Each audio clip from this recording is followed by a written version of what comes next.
Hey, bonjour tout le monde, c'est Ricky. Bienvenue à cette nouvelle série de la chaîne qui s'intitule Le Challenge Protection. Donc, série qui devrait être une série hebdomadaire qui devrait sortir à chaque mercredi.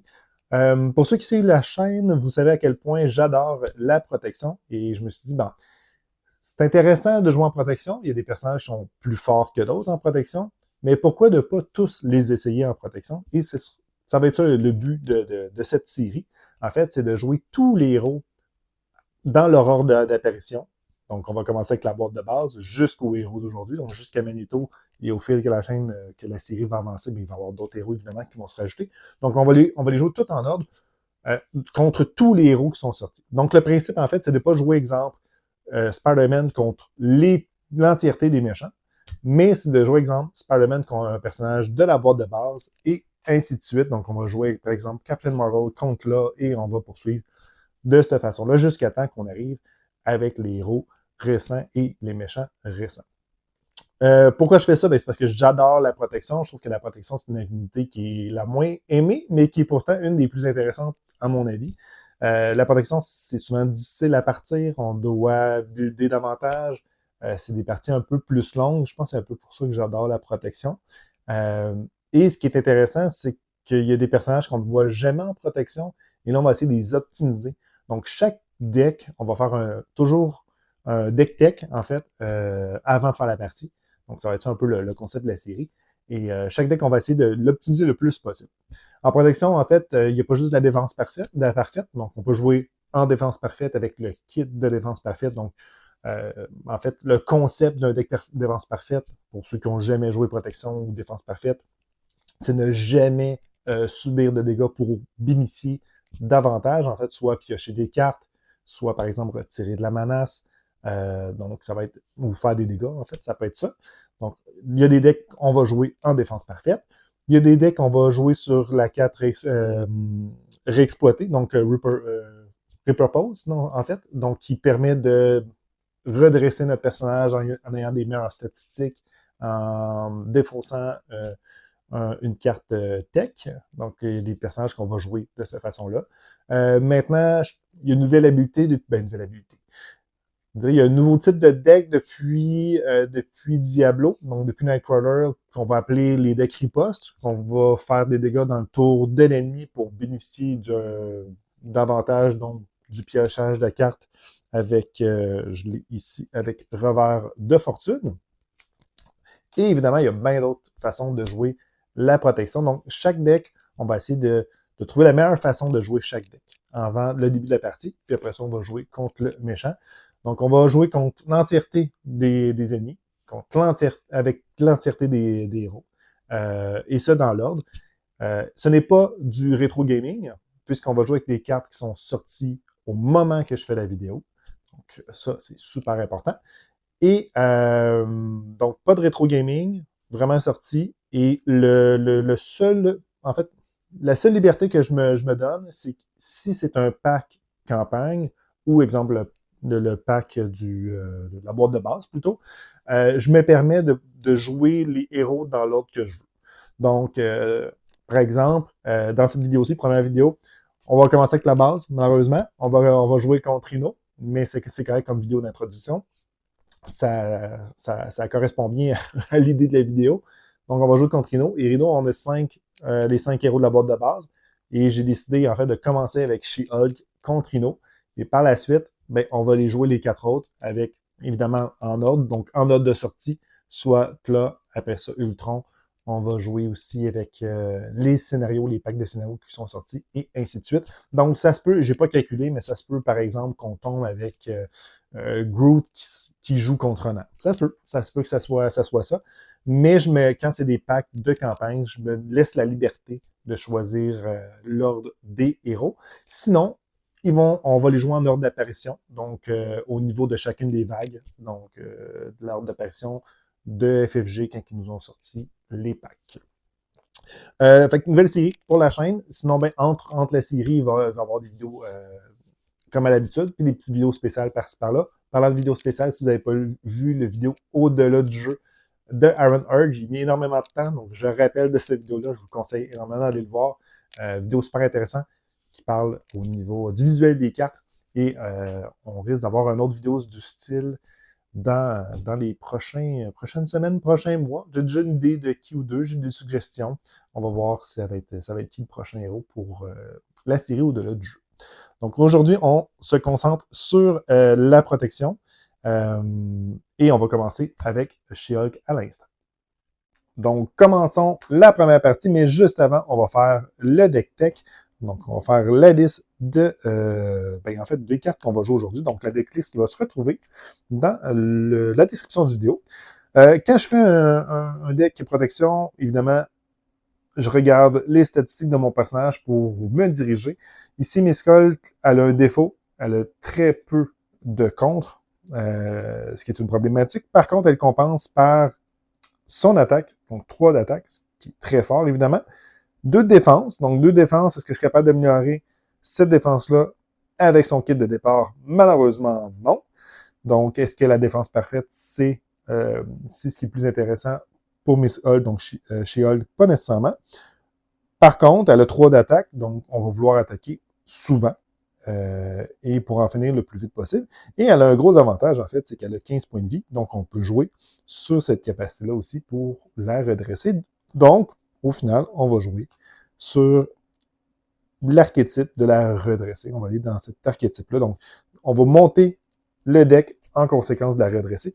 En plus de ça, elle a un avantage, c'est qu'elle a déjà 3 cartes pour la redresser, donc avec droite-gauche. Et on va jouer en protection. Et en protection, on ne manque pas d'idées pour redresser notre héros. Donc, on va commencer avec les événements. On va commencer, en fait, de l'autre bord. Donc, droite-gauche, après avoir effectué une attaque de base, on peut redresser She-Hulk. Ça, c'est intéressant. On a le coup maîtrisé. Elle a 3 d'attaque, donc coup maîtrisé à chaque fois qu'on va attaquer avec une attaque de base. Et si on joue ça, on peut défausser des cartes d'écran compte, réduire notre attaque pour le nombre d'icônes de boost et faire, si on fait des dégâts, redresser She-Hulk. On a ce qui ne me tue pas. Ce qui ne me tue pas, on soigne de 2 She-Hulk, on la redresse, ce qui est vraiment très bien. On a du soin, on peut redresser, on peut attaquer de 3 encore. Et l'exigence, en fait, de ce qui ne me tue pas, ce n'est pas une problématique dans ce deck-là, puisque je ne sais pas si on vous voit bien, mais on a 3 cartes de combat, 3 autres cartes de combat, 4 autres cartes de combat, 2 autres ici. On en a 4 sur les alliés, 1 pour le symbiote. On a 3 ressources doubles qui vont pouvoir activer la capacité, l'exigence en fait. Et on a aussi le soutien, on en a énormément. La moitié du deck est des icônes de combat, donc ça, c'est pas une problématique. On parlait du 15 points de vie, bien évidemment, on va jouer Vigueur inépuisable. Vigueur inépuisable, on peut seulement jouer cette carte si notre vie imprimée est de 14 ou plus. Ici, on a 15, c'est pas une problématique, et on peut redresser notre héros. En fait, c'est même meilleur que son droite-gauche, qui est dans son kit de départ. Et on a faire face au passé. Faire face au passé, si vous vous demandez dans quel contexte on peut jouer cette carte-là, est-ce que ça vaut la peine? Est-ce que tous les héros devraient avoir cette carte dans son deck de départ? Pas nécessairement, mais Miss Hulk, elle a un gros avantage, c'est que son Némésis n'est pas très, très compliqué à gérer.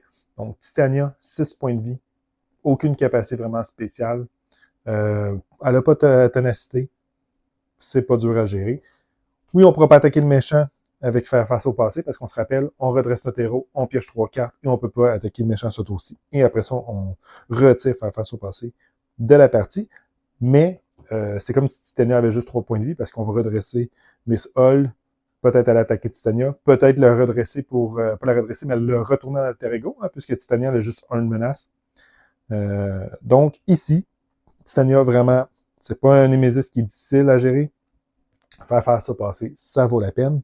Ensuite, ceux qui ont déjà joué She-Hulk connaissent les autres 4 événements de sa boîte de base, donc en fait, ces événements signature, personnalité divisée qu'on change de forme, frappe gamma qui peut permettre d'éliminer un ennemi d'un seul coup, et on a ces 4 cartes un peu boiteuses, donc le piétinement qui fait un dégât à tout le monde, et pratique de la loi qui permet de retirer de la menace en défaussant. Donc, c'est ce qui est au niveau des événements, donc on a beaucoup d'événements. On va passer maintenant aux alliés. Donc, les alliés, puisqu'on a beaucoup d'événements, on va jouer le frère Vaudou qui permet, une fois de rentrer en jeu, d'aller chercher un événement parmi nos 5 prochaines cartes. On a le 4 qui est évidemment l'allié signature qui est correct. Et ensuite, on va jouer sur le Stunlock. le stun lock en fait. Puisqu'on redresse beaucoup pour attaquer, il va falloir gérer la menace et l'ennemi d'une autre façon que de l'attaquer. Bon, dans un certain sens. On va jouer en fait stun lock. Donc stun lock, qu'est-ce que ça veut dire? C'est qu'on va jouer beaucoup de cartes qui vont sonner ou désorienter. Par exemple, on va avoir le Professeur X qui va désorienter, en plus de gérer très bien la menace.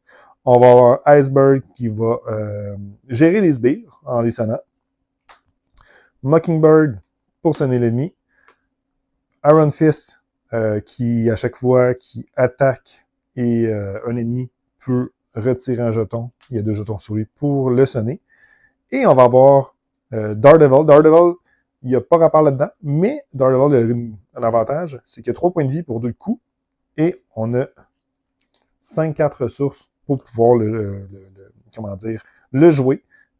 Donc, c'est un petit allié trash facile. Et ce qui est intéressant, c'est qu'il y a 2 de contre. Donc, on peut contrer 2 fois avec lui, ou attaquer, contrer, ou juste contrer de 2, puis le garder comme petit allié à trasher contre Rhino. Donc, ça peut être intéressant aussi pour ça.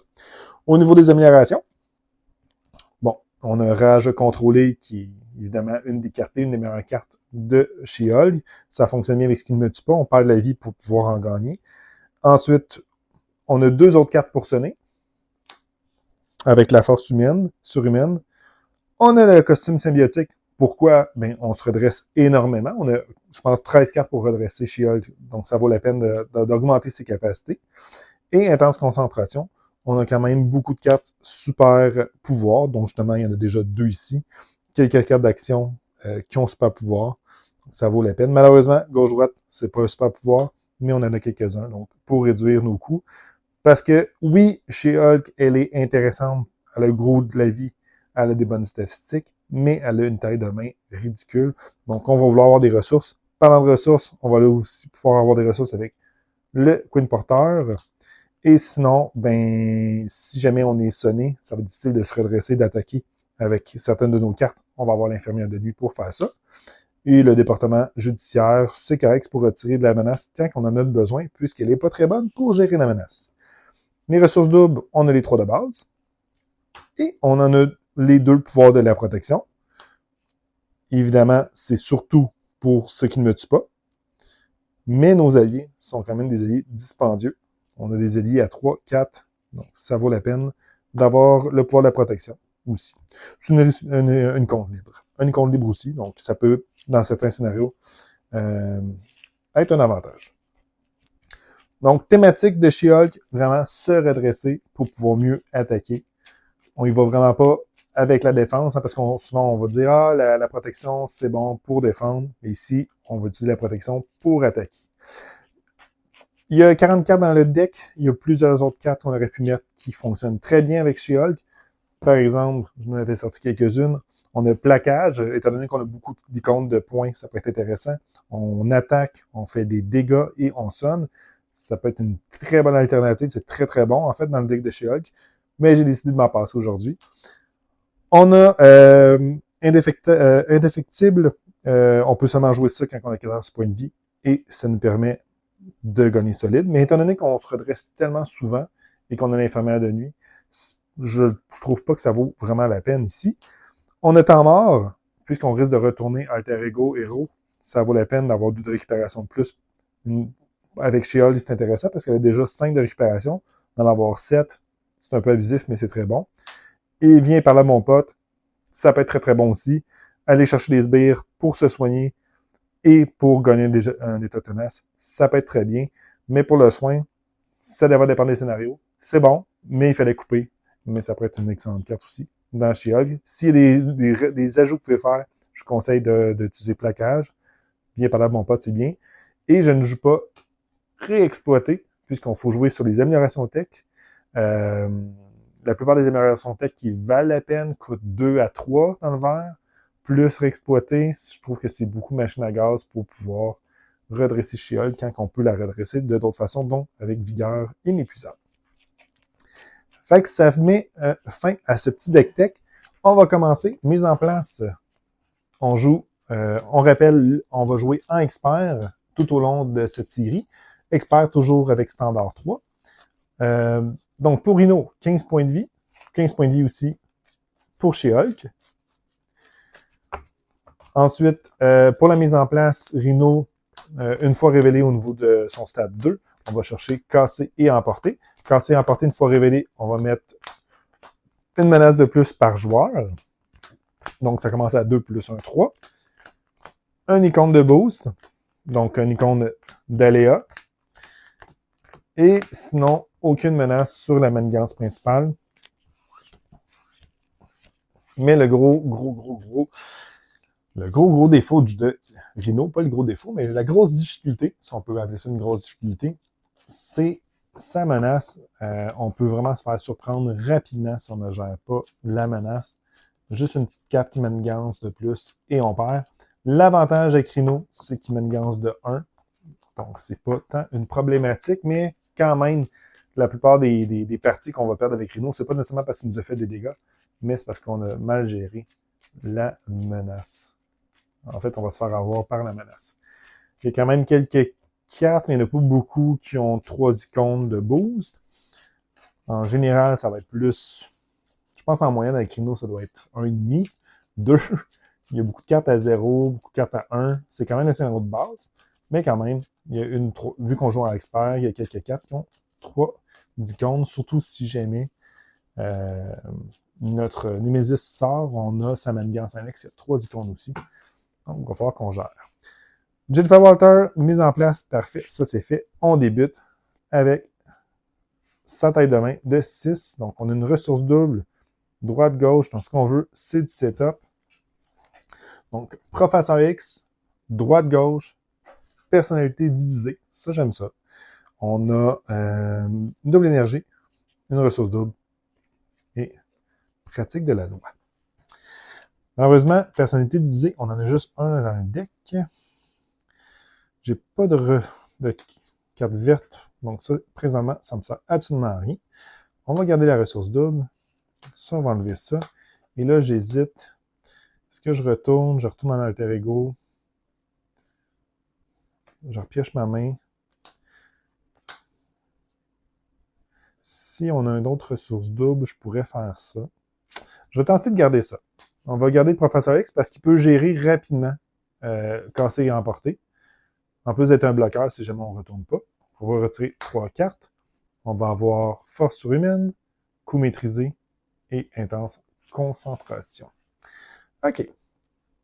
On tourne en Miss Hulk. Capacité, tu fais de la muscu. Réponse, après être passé sous cette forme, on fait 2 dégâts ennemis. On va faire déjà 2 dégâts Rhino. Parfait, ça va être vraiment de base. Hein. On se rappelle qu'on joue contre Rhino. Je ne sais pas si ça va être long, mais je ne crois pas. On pourrait sonner l'ennemi. Coup maîtrisé. Coup maîtrisé, souvent, on va vouloir le jouer, mais en même temps, c'est une ressource, il faut faire attention. Donc, où est-ce que je m'en vais? Est-ce que je m'en vais en alter ego ou je reste en héros?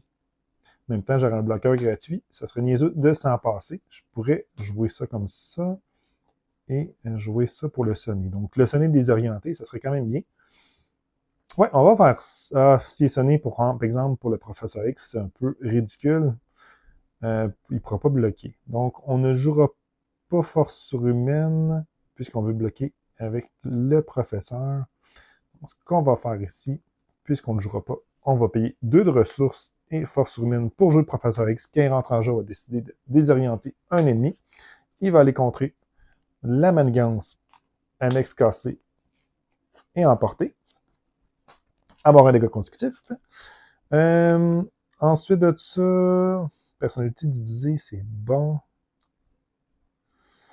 Est-ce que je me le garde pour le prochain tour?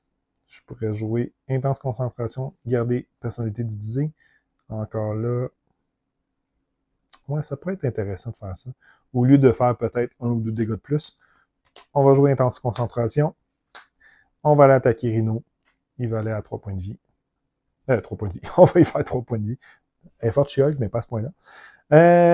Donc, on va se redresser et prendre une gorgée d'eau. Parfait. Donc, on garde ça ici.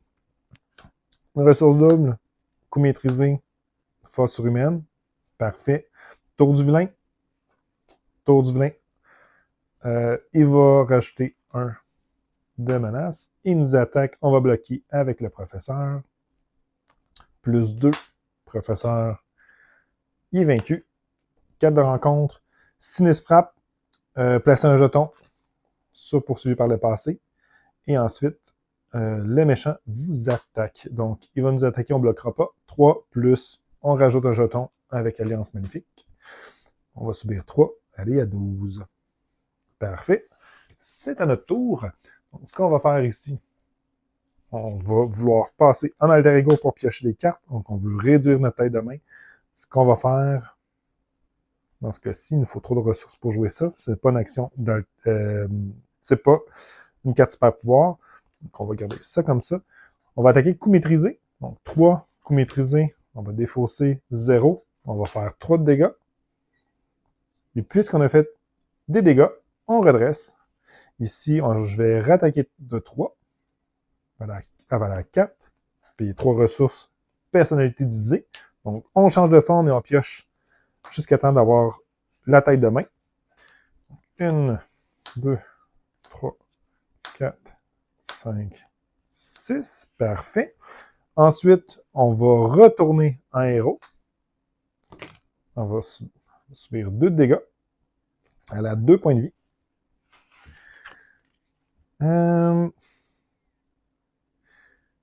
Et là. J'ai plusieurs choix. Je pourrais jouer le symbiote.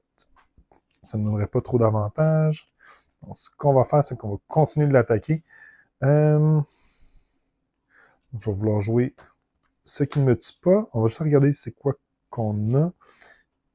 Avant, est-ce que je peux jouer ça ici avec 1, 2, 3 pour me garder des ressources pour le prochain tour? Ouais, j'aime bien ça. Coin de porteur, je pense que ça va être intéressant. Sinon, je peux me redresser de 2 façons. Mais c'est... Il va avoir tenace. Non, on va attendre. 1, 2, 3. Jouer le Queen porteur. Et 1, 2. On a joué 2 ressources. On va utiliser 2 ressources libres. 5 qui ne me tue pas. On redresse. On gagne 2 points de vie. Arrive à 14. On attaque. Rhino. On a fini son stade 2. Passe au stade 3. Stade 3. Ténacité. Jeton tenace. Toujours désorienté. Ce qui est bien parce qu'on ne sait jamais ce qui peut se passer. Et il a 18 points de vie, je ne me trompe pas. Non, 16 points de vie. Un peu moins fort que je pensais. 16 points de vie. Parfait. Mettre le tenace en avant pour ne pas l'oublier. Et par la suite, on redresse, on pioche. Ce qui ne me tue pas. Daredevil. L4. Droite-gauche. Parfait. Tour du vilain. On rajoute 1 ici. Il va nous attaquer. On va le prendre. Donc 4 maintenant. Hein, toujours, il augmente. 4 plus 2, 6. Oups. 6, on tombe à 8. On réduit notre vie à 8. 4 rencontres. Se rapprocher. Donc, se rapprocher après le début de notre tour. On défausse des cartes du dessus de notre deck et on rajoute des jetons ici pour le nombre d'icônes défaussées. Et en alter ego, on peut défausser une carte de notre identité pour défausser ça. Parfait. Début de mon tour, on va faire ça. On a une seule ressource. Par chance, c'est une ressource double, mais... pas une ressource double. C'est une ressource simple, mais qui donne du double, mais c'est pas une ressource double, donc on préfère avoir ça. Parfait. Ensuite de ça, je vais vouloir me débarrasser de ça pour pas avoir Titania tout de suite, même si c'est pas tant une problématique. L4 est correct. Daredevil correct. Daredevil, ça pourrait être intéressant. Ce qui ne me tue pas fait gagner la vie, me redresse. Donc, ouais, on va faire... Y a-t-il des cartes? Aucune carte super pouvoir. OK.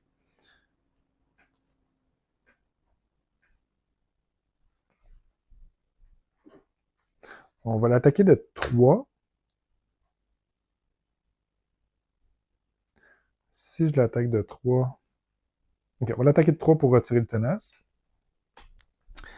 Ensuite, est-ce que je fais droite-gauche? Je la redresse. Je ne gagne pas de points de vie. Mais...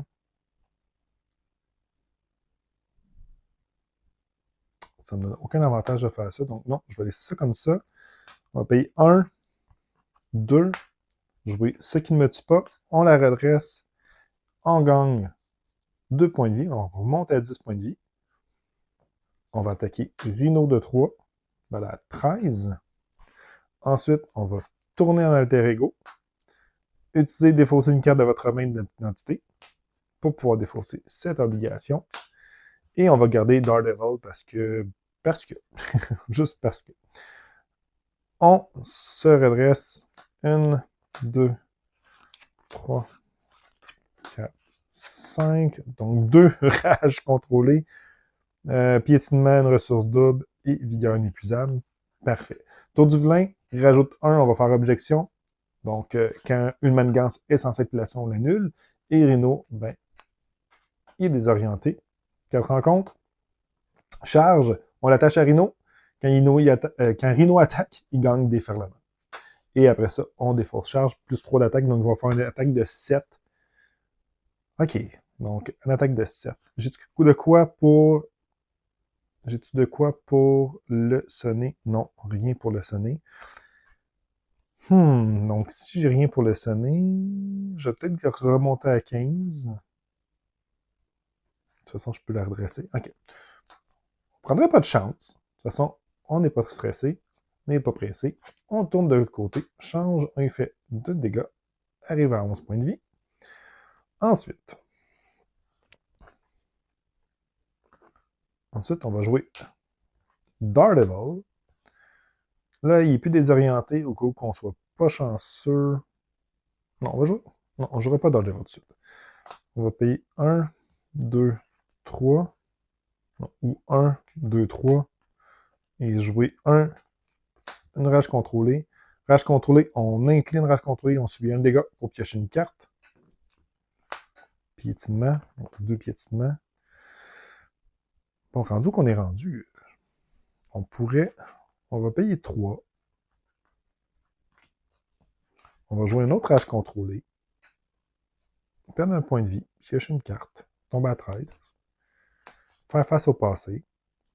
On va jouer faire face au passé pour vous montrer que c'est intéressant. Donc, faire face au passé, on va aller chercher Titania. On va redresser chez Hulk, piocher 3 cartes. Et on retire faire face au passé du jeu. Parfait. Ensuite de ça, on va les faire. On ne peut pas attaquer Rhino en passant à ce tour-ci. Donc, on va faire 3 à Titania. Frappe Gamma, ça va être intéressant puisqu'il va nous faire une grosse attaque. Donc, ce qu'on va faire ici, on va payer 2. Ce qui ne me tue pas, on va le redresser, gagner 2 points de vie. On va tuer Titania. Et on va garder Frappe Gamma, qui est un super pouvoir pour intense concentration, c'est bon. Le coup de porteur va nous donner des ressources. Ça nous donne des ressources, donc on va pouvoir réduire notre point de vie, puisqu'il va nous faire une grosse attaque, mais il ne nous tuera probablement pas. Donc, on va pouvoir prendre le tuer avec Frappe Gamma. On se redresse, on garde Frappe Gamma.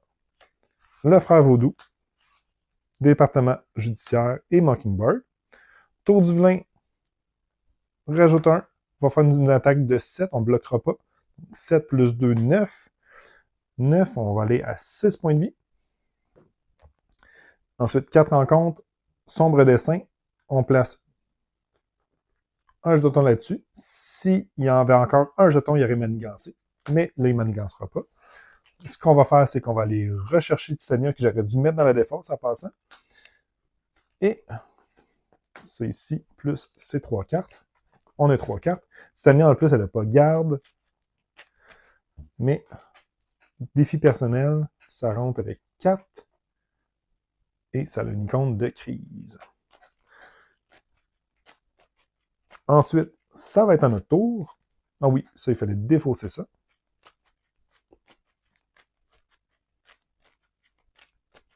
Et je viens de me rendre compte que c'est vrai, une fois révélé, il sonnait aussi Miss Hulk. Petite erreur. C'est ça que ça fait quand tu ne joues pas souvent contre Rhino. Ça ne changera rien. Je vais lui donner 3 points de vie. On va à 14. Il va à la 14.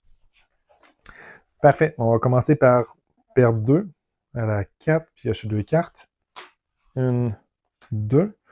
Donc là, ici, si on joue Frappe Gamma. Frappe Gamma, on inflige X de dégâts à l'ennemi étant la différence, étant les dégâts subis que vous avez subis jusqu'à un maximum de 15, présentement, je pourrais y faire 11, il est à 14, donc je lui ai redonné 3 points de vie quand j'ai oublié de sonner. Donc, on va y faire 3, aller à 11, et on pourrait faire bien des d'autres choses, mais on va faire ça simple. 1, 2, 3, 4, on va jouer frappe gamma, on va y faire 11 de dégâts, il va aller à 0 point de vie. On se rappelle, elle n'a pas garde. Donc, 0 point de vie. Et c'est une victoire pour Miss Hulk contre Rhino, expert en protection. Donc, évidemment, c'était pas la grosse partie, le gros défi donc pour la série, mais il fallait commencer. Fallait fallait faire notre initiation de cette série-là, et on l'a fait, évidemment, contre Rhino, c'est fait. Donc, la prochaine vidéo sera plus intéressante contre là. Par la suite, en fait, j'hésite quel personnage on va rajouter. Et en fait, quel personnage je vais jouer. Et en fait, pour cette série-là, je pense que je vais faire ça. Ça va être intéressant. Quand je vais avoir des choix, je vais vous donner la liberté quand que ça me dérange pas de le faire. Je voulais jouer quand ça me dérange pas. Non, je pense que je vais vous donner la pleine liberté. Peu importe. Je voulais garder Black Panther contre Tla, pas contre Tla, mais contre Ultron, parce qu'évidemment, Ultron, la grosse difficulté, c'est ses sbires. Donc avec avec Black Panther, c'est un peu cheaté. Mais non, regardez ce qu'on va faire ici pour cette série-là. Quand il va y avoir des choix, je vais vous laisser le choix. Donc, prochaine vidéo, c'est avec là. Vous avez le choix Spider-Man, on a Black Panther, Captain Marvel et Iron Man. Dites-moi en commentaire lequel de ces quatre-là vous aimeriez voir contre là en protection. Et c'est ce personnage-là que je vais jouer. Ouais. Je me laissais la liberté, mais je me laisse aussi la liberté de vous laisser choisir. Donc, je laisse la liberté d'avoir. Je me donne la liberté de vous laisser la liberté. Bref, je ne veux pas éterniser cette vidéo-là. Je vous remercie beaucoup. J'espère que vous avez apprécié la vidéo malgré tout. Quand je dis malgré tout, c'est malgré Rhino. Et si je n'avais jamais joué Miss Hulk, ben, le but, en fait, de jouer en protection, c'est de faire découvrir la protection. Donc, si vous n'aviez jamais joué Miss Hulk en protection, j'espère que ça vous a donné le goût, malgré tout, de jouer Miss Hulk contre Rhino, même si on ne l'a pas sonné une fois. Mais c'est pas plus grave que ça. J'espère que ça vous a donné le goût aussi de jouer faire face au passé, qui est ici. Donc maintenant, c'est toujours à penser, est-ce que je suis capable est-ce que ça vaut la peine de faire face au passé avec mon héros? Est-ce que mon Némésis est vraiment si difficile? Donc, j'espère que vous avez aimé la protection, j'espère que vous avez aimé la vidéo. Sinon, si vous n'êtes pas abonné, abonnez-vous. Le petit pouce, ça l'aide à la chaîne, à la visibilité de la chaîne. Je vous remercie encore et on se voit bientôt et la semaine prochaine pour une autre vidéo de le challenge protection. J'oubliais déjà le nom à la première vidéo. Le challenge protection. Bonne journée. Bye bye.